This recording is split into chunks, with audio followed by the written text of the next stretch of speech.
મંદિરનો પરિચય. અટલ તીર્થ યાત્રા ધામ સર્વ ભાઈ ભક્તોનું હાર્દિક સ્વાગત કરે છે મહંત શ્રી વટુગીરીજી.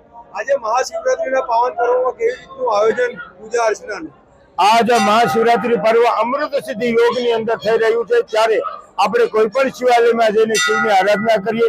એમ કહે છે કે પારદેશ્વર પુંજનમ સર્વ સિદ્ધિ લભતે, તેમજ પારદેશ્વર મહાદેવના સાનિધ્યમાં લઘુરુદ્ર યજ્ઞ 1100 લીટર ઠંડા, સાંજે ભોજનની વ્યવસ્થા કરવામાં આવેલી છે, બપોરે ફલાહારની વ્યવસ્થા કરવામાં આવેલી છે.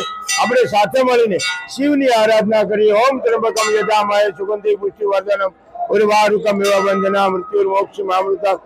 ઓમ નમઃ શિવાય મંત્ર દ્વારા શિવને અભિષેક કરીએ અને ભગવાનની કૃપા મેળવીએ. ભારત શિવલિંગની પૂજા આજે મહાશિવરાત્રીના દિવસે કરવી શાસ્ત્રોમાં કેવી રીતે વિધિ છે? ભારત શિવલિંગની પૂજા કરવામાં સર્વશ્રેષ્ઠ કોઈ શિવલિંગ હોય તો ભારત શિવલિંગ છે.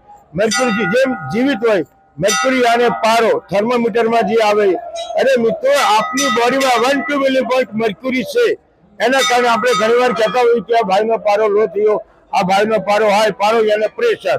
એ પ્રેશર માપવા માટે થર્મોમીટરમાં પારાની જરૂર પડે, અને થર્મોમીટર જ તમને કહી શકે કે આ વ્યક્તિનો પ્રેશર લો છે કે હાઈ છે. એમ આપણી બોડીની અંદર પણ મર્ક્યુરી છે, અને એ ઓછો હોવાને કારણે, ઘટવાને કારણે આપણું શરીર રોગસ્થ થાય છે. એટલે પારાના શિવલિંગની અંદર આજે આયુર્વેદમાં પણ પારાનું ખૂબ જ મહત્વ છે. પૂંજાસન કરવાથી નહીં, પણ ચંદ્ર માલતી રસ, ચંદ્ર પ્રભાવતી રસ, ચંદ્રોદય રસ, જે દવાઓ છે, જે ટેબ્લેટ છે, પણ એને રસ કહેવામાં આવ્યું છે, કેમ એમાં પારો છે.